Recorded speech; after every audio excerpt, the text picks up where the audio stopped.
Assalamualaikum warahmatullahi wabarakatuh. Kami dari kelompok 2 pada kesempatan kali ini akan menyampaikan sebuah materi Pancasila sebagai dasar falsafah negara Indonesia. Sebagaimana telah kita ketahui bersama bahwa di dalam Pancasila ada 5 poin penting yang tidak hanya cukup untuk diketahui, melainkan juga harus direalisasikan dalam kehidupan sehari-hari. Yang pertama ketuhanan, kemanusiaan, persatuan, kerakyatan, dan juga keadilan. Selain daripada itu, Pancasila juga merupakan sebuah ideologi negara, yaitu gagasan fundamental mengenai bagaimana bernegara milik seluruh bangsa Indonesia. Alpian mengatakan bahwa keberhasilan sebuah ideologi yaitu terletak pada 3 dimensi. Yang pertama dimensi realita, yang kedua dimensi idealisme, dan yang ketiga dimensi fleksibilitas. Dan selain daripada itu, Pancasila dikenal untuk yang pertama kalinya yaitu pada pidato Insinyur Soekarno yang dilaksanakan pada 1 Juni 1945. Hanya itu materi yang dapat saya sampaikan. Untuk materi yang berikutnya akan disampaikan oleh rekan saya. Terima kasih. Pengertian dasar negara adalah sikap hidup, pandangan hidup, atau sesuatu yang tidak dapat dibuktikan kebenarannya dan kesalahannya. Sesuai dengan paham pengertian organisasi tentang negara, yakni negara adalah suatu yang hidup, tumbuh, mekar, dan dapat mati atau lenyap. Maka pengertian dasar negara meliputi arti sebagai berikut. Yang pertama, basis atau fundamental negara. Yang kedua, tujuan yang menentukan arah negara. Yang ketiga, pedoman yang menentukan cara bagaimana negara itu menjalankan fungsi-fungsinya dalam mencapai tujuan itu. Istilah Presiden Soekarno ialah dasar statis dan literal dinamis yang dikutip sebagai berikut. Bahwa bagi Republik Indonesia, kita memerlukan satu dasar yang bisa menjadi dalam statis dan yang bisa menjadi literal dinamis, literal bintang pimpinan. Assalamualaikum warahmatullahi wabarakatuh. Di sini saya akan memaparkan materi mengenai rumusan-rumusan Pancasila. Pada sidang BPUPKI tanggal 1 Juni 1945, Presiden Soekarno menyampaikan pidatonya yang salah satunya mencetuskan Pancasila. Pada sidang tersebut terdapat 3 tokoh yang merumuskan Pancasila. Yang pertama Muhammad Yamin, yang kedua Supomo, yang ketiga Insinyur Soekarno. Setelah rumusan Pancasila diterima sebagai dasar negara, kemudian diterbitkan beberapa dokumen penetapannya, yaitu rumusan pertama Piagam Jakarta tanggal 22 Juni 1945, rumusan kedua Pembukaan Undang-Undang Dasar tanggal 18 Agustus 1945, rumusan ketiga Mukadimah Konstitusi Republik Indonesia Serikat atau RIS tanggal 27 Desember 1949, rumusan keempat Mukadimah Undang-Undang Dasar Sementara tanggal 15 Agustus 1950, rumusan kelima rumusan kedua yang dijiwai oleh rumusan pertama merujuk pada Dekret Presiden 5 Juli 1959. Mungkin sekian yang bisa saya sampaikan, akan dilanjutkan kembali oleh rekan saya. Terima kasih. Assalamualaikum warahmatullahi wabarakatuh. Di sini saya akan menjelaskan akhirnya Pancasila. Akhirnya Pancasila adalah penanaman pidato I.A. Soekarno selaku anggota Kursus Sakai atau Badan Penyelidik Usaha Persiapan Kemerdekaan Indonesia yang diucapkan pertama kali pada sidang tanggal 28 Mei sampai 1 Juni 1945 di Jakarta. Sidang ini dipimpin oleh ketuanya DR KRT Rachima Widyadiningrat yang atas permintaan beliau agar badan tersebut merumuskan dasar-dasar dan tujuan filosof dari negara yang akan merdeka tersebut.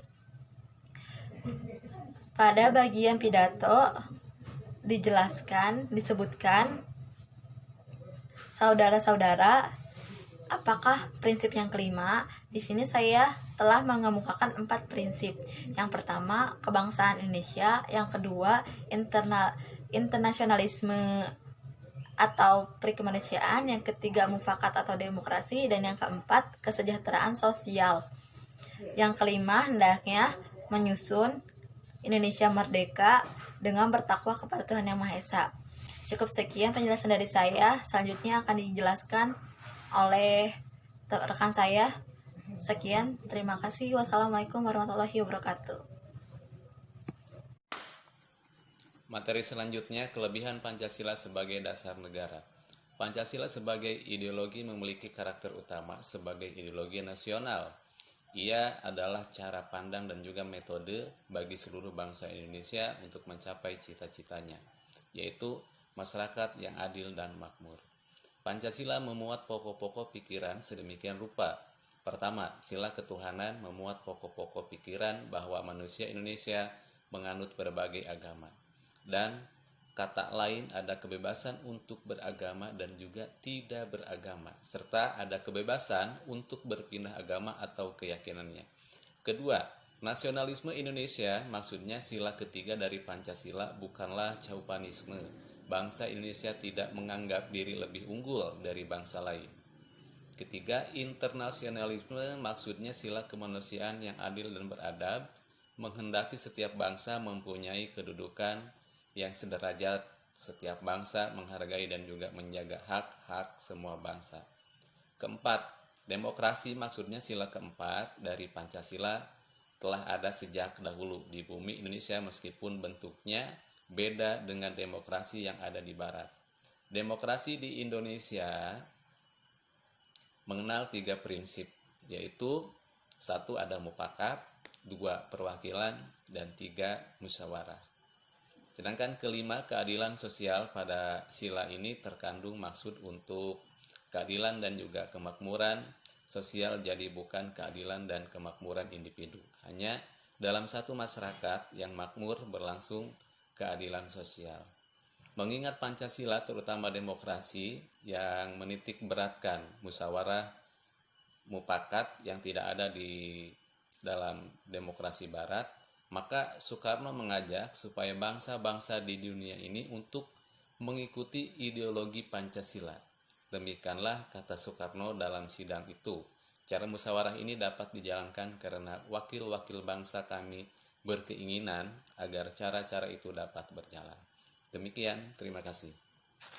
Jadi kesimpulannya adalah Pancasila sebagai dasar negara adalah merupakan sumber dari segala sumber hukum Indonesia. Pancasila merupakan asas kerohanian dalam pembukaan UUD 1945 yang dijelma dalam 4 pokok pikiran meliputi 1. Suasana kebatinan dari UUD 1945, 2. Mewujudkan cita-cita hukum bagi hukum dasar negara, 3. Mengandung norma yang mengharuskan undang-undang dasar yang mewajibkan pemerintah dan lain-lain. Penyelenggaraan negara memegang teguh cita-cita moral rakyat luhur. Yang keempat, merupakan sumber semangat dengan perkembangan zaman yang dinamika, masyarakat dengan semangat dan bersumber pada asas kerohanian negara. Sebagai pandangan hidup bangsa, maka dinamika masyarakat dan negara akan tetap diliputi dan diarahkan atas kerohanian negara. Pancasila menurut Piagam Jakarta yang disahkan pada tanggal 22 Juni 1945, rumusannya adalah sebagai berikut. 1. Ketuhanan dengan kewajiban menjalankan syariat Islam bagi pemeluk-pemeluknya. 2. Kemanusiaan yang adil dan beradab. 3. Persatuan Indonesia. 4. Kerakyatan yang dipimpin oleh hikmat kebijaksanaan dan pemusyawaratan perwakilan. 5. Keadilan sosial bagi seluruh rakyat Indonesia. Kesimpulan dari berbagai macam pengertian Pancasila tersebut yang sah dan benar secara konstitusional adalah Pancasila yang tercantum dalam pembukaan Undang-Undang Dasar 1945. Hal ini diperkuat dengan adanya ketetapan Impres nomor 12 tanggal 13 April 1968 yang menegaskan bahwa pengucapan, penulisan, dan rumusan Pancasila Dasar Negara Republik Indonesia yang sah dan benar adalah sebagaimana yang tercantum dalam pembukaan Undang-Undang Dasar 1945. Demikian presentasi dari kelompok 2, kurang dan lebihnya mohon maaf. Wabillahi taufiq wal hidayah. Wassalamualaikum warahmatullahi wabarakatuh.